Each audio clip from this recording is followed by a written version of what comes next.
El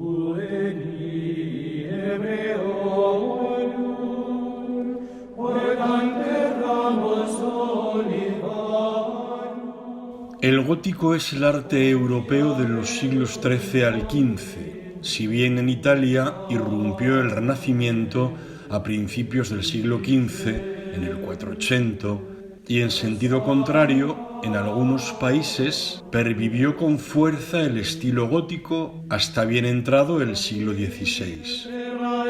La característica fundamental de la pintura gótica es la búsqueda del realismo, pues se intenta que la obra de arte refleje lo más fielmente posible la realidad que rodea al hombre, porque esa realidad dejó de ser considerada un obstáculo, un impedimento para llegar a la belleza divina, y se convirtió en el mejor medio para alabar la grandeza de Dios creador. Es decir, se consideraba que la mejor manera de poder llegar a comprender la magnificencia de Dios era hacerlo por medio de sus criaturas. La pintura fue la expresión artística que mejor reflejó durante el periodo gótico el cambio de actitud del hombre con respecto a su entorno físico, ya que pudo contar con mejores recursos para llevarla a cabo. La pintura se presta mejor para representar al hombre y al espacio que le rodea, de ahí que tienda a buscar el detalle visual, la ordenación del espacio pictórico, la elección de una escala de proporciones que refleje la realidad y que intente transmitir la noción de espacio tridimensional y, como consecuencia, la perspectiva y la gradación del color. En la pintura gótica se distinguen 4 estilos distintos que tuvieron diferentes intensidades y repercusiones: el gótico lineal, el Trecento italiano, el gótico internacional y el estilo flamenco. El estilo italogótico o Trecento surgió en Italia y se desarrolló entre los siglos XIII y XIV.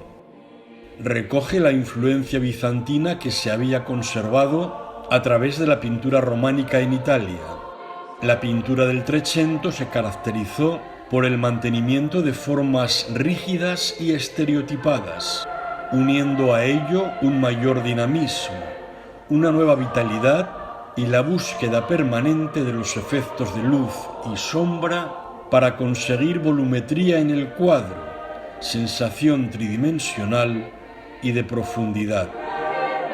Los pintores más importantes del Trecento fueron Cimabue y Giotto en la escuela florentina, la más innovadora, y Duccio di Buonisegna, Simone Martini y los hermanos Pietro y Ambrogio Lorenzetti en Siena, más apegada a la tradición bizantina.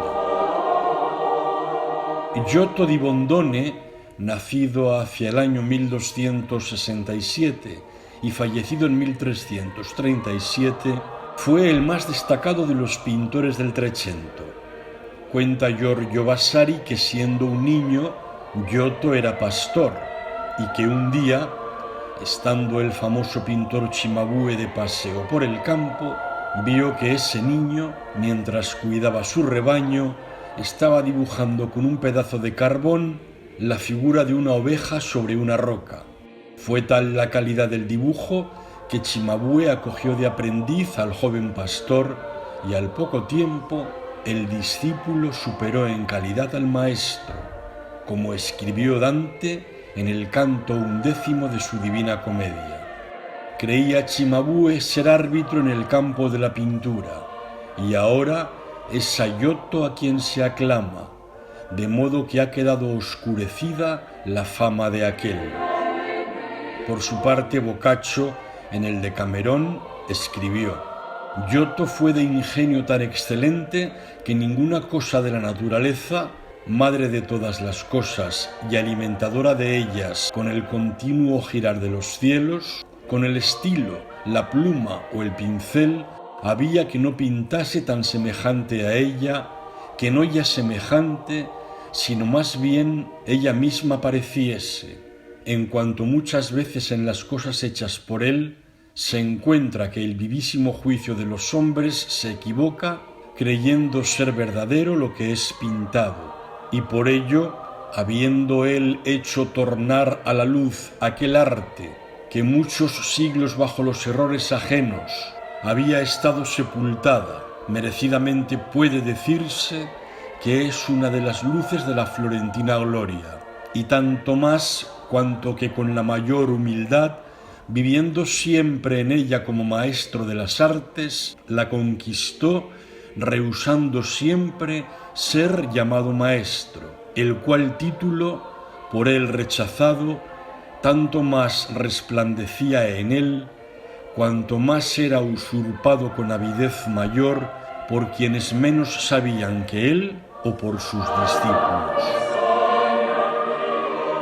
En el siglo XIII la pintura italiana estaba fuertemente influida por el arte bizantino, por lo que era muy hierática y poco naturalista. Giotto empezó a trabajar con volúmenes y profundidades, consiguiendo efectos que sorprendieron a sus contemporáneos y que abrieron el camino al arte del Quattrocento. Su concepción de la figura humana, que representó con líneas amplias y redondeadas en lugar de la representación plana y bidimensional de los estilos al uso, indica una preocupación por el naturalismo, que significó un punto de inflexión en la evolución de la pintura occidental. Se opuso a los colores vivos y brillantes y a las líneas largas y elegantes propias del estilo bizantino, y prefirió trabajar con una representación más serena y realista. Se centró en lo humano y en lo real, más que en lo divino y lo ideal. Los escenarios son fondos poco profundos, como cajas arquitectónicas, un poco más abiertos que los fondos totalmente planos de las pinturas bizantina y gótica, pero sin llegar todavía al pleno desarrollo de la perspectiva que se conseguirá en la pintura renacentista inmediatamente posterior. Una de las obras más destacadas de Giotto es el gran conjunto de frescos de la Capilla de la Arena o de los Scrovegni de Padua, pintados entre 1303 y 1305, del que forma parte esta escena de la entrada triunfal de Jesús en Jerusalén. El edificio es conocido como Capilla de la Arena porque se construyó sobre las ruinas de una arena, es decir, de un anfiteatro romano. Fue mandado construir por Enrico Scrovegni como oratorio privado y con destino funerario, con el propósito de lograr también la expiación de los pecados de su padre, Reginaldo, un famoso y despiadado usurero que incluso fue mencionado por Dante en la Divina Comedia como ejemplo no precisamente de virtud. La capilla fue consagrada el 25 de marzo de 1305 y además de una fundación para la redención de las culpas paternas y sepultura familiar, fue un espacio de culto público. Giotto pintó al fresco las paredes y el techo de la capilla, frescos que supusieron el anuncio de una nueva concepción de la pintura por los efectos de la perspectiva, por la unificación del espacio en el que se integran las figuras y los elementos arquitectónicos que les sirven de marco, y por la solemnidad, el volumen, la corporeidad y la fuerza plástica de la representación. En el zócalo de la nave figuran pinturas simulando placas de mármol y grisallas con virtudes y pecados. Los principales frescos están pintados en los muros y la bóveda de cañón simula el cielo pintada en azul con estrellas y medallones con los bustos de Cristo, de la Virgen y de santos. Los frescos tratan escenas de la vida de Jesucristo, desde el inusual mandato de Dios Padre al arcángel Gabriel para proceder a la Anunciación hasta Pentecostés, incluyendo el gran juicio final. Entre los episodios pintados por Giotto en la capilla Scrovegni figura este de la entrada de Jesús en Jerusalén, que se rememora en la fiesta del Domingo de Ramos, Dominica in Ramis Palmarum. Jesús entra en Jerusalén a lomos de un asno, cumpliendo la profecía de Zacarías. Mira a tu rey que viene a ti. Es justo y victorioso, humilde y cabalgando en un asno. Él romperá el arco de combate y proclamará la paz a las naciones. Su dominio irá de mar a mar y desde el río hasta los confines de la tierra. Los 4 evangelios narran la entrada triunfal de Jesús en Jerusalén, una simbiosis y fusión de los relatos de San Mateo, San Marcos, San Lucas y San Juan puede dar como resultado el siguiente texto. En aquel tiempo Jesús echó a andar delante subiendo hacia Jerusalén. Cuando se acercaban a Jerusalén y llegaban a Betfagé y Betania, junto al monte de los Olivos, Jesús mandó 2 discípulos diciéndoles: «Id a la aldea de enfrente, y en cuanto entréis, encontraréis una borrica atada con su pollino, que nadie ha montado todavía. Desatadlos y traédmelos. Si alguien os dice algo, contestadle: el Señor los necesita y los devolverá pronto».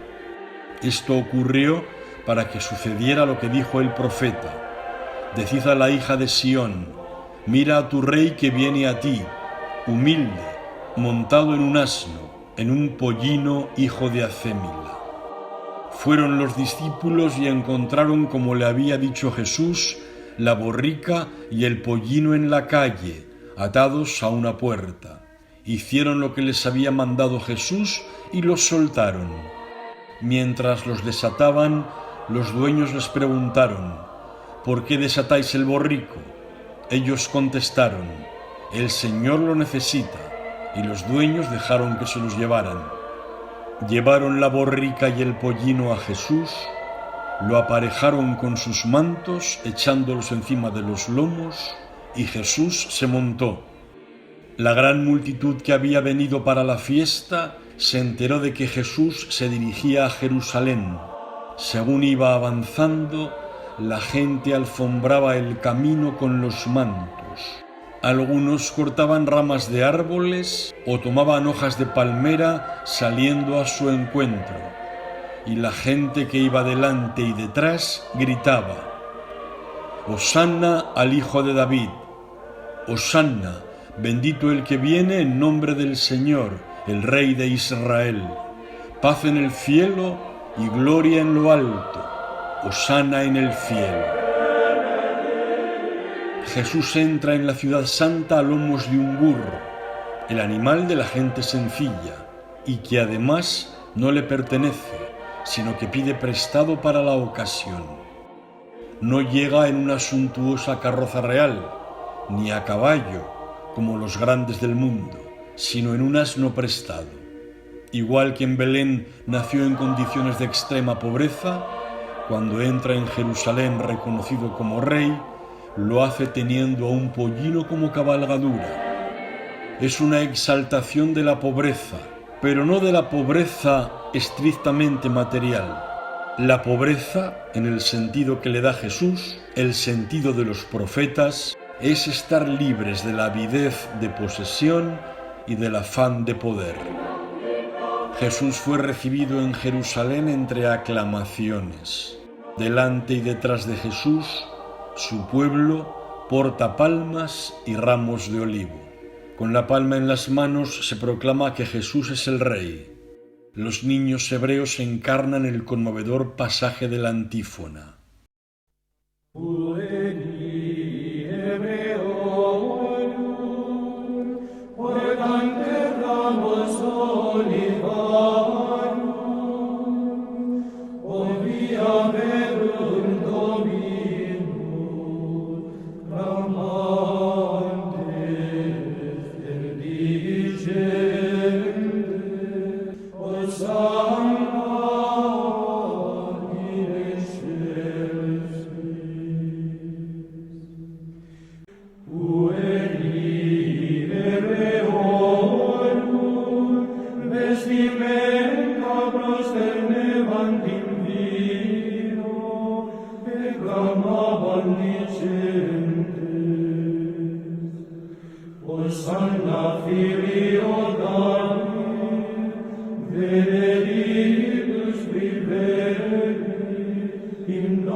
Pero el pueblo que le recibió con palmas, ramos de olivo y arrojando sus vestidos por donde el Mesías pasaba, el mismo pueblo, a los pocos días, pedía su muerte sin reconocer más rey que al César. Las mismas gargantas que proclamaban Hosanna gritan después, crucifícalo. Antes de que entrase en Jerusalén, otros querían haberle hecho rey, como los testigos de la milagrosa multiplicación de los panes y los peces, pero Jesús se ocultó de ellos, no había llegado su hora. El fresco que Giotto pintó de la entrada de Jesús en Jerusalén en la Capilla Scrovegni, con la apariencia de cuadro reportato, representa a Cristo montado en el asno, bendiciendo a los habitantes de Jerusalén, que salen a recibirle, aclamándole, hasta el punto de arrojar sus ropas al paso del Mesías. Siguen a Jesús los apóstoles, nimbados. Al fondo, recortándose sobre el cielo azulado, dos jóvenes están subidos a sendos olivos para arrancar ramas con las que aclamar al Maestro.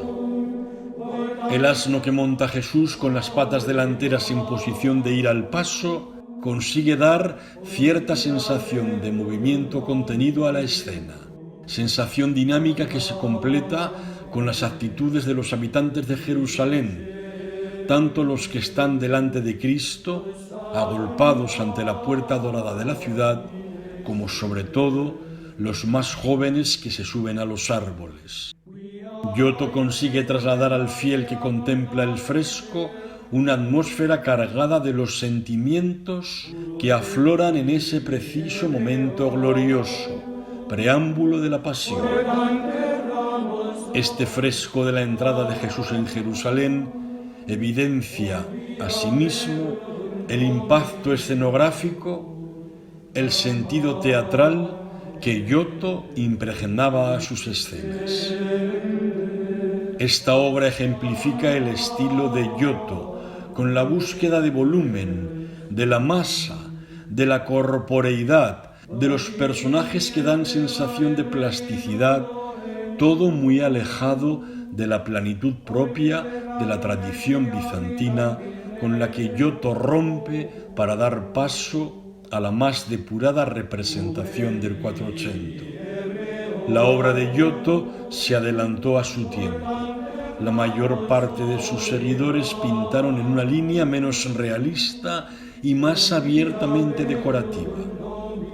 Habría de ser Masaccio, un siglo después, quien difundiera el estilo de Giotto, cuyo ejemplo fue crucial para el desarrollo de la pintura florentina posterior y cuyo interés por la representación de la figura humana y del mundo visible se convirtió en una preocupación predominante en el Renacimiento. El cronista Giovanni Villani, contemporáneo de Giotto, les señaló como el maestro de pintura más soberano de su tiempo, pues dibujó todas sus figuras de acuerdo con la naturaleza.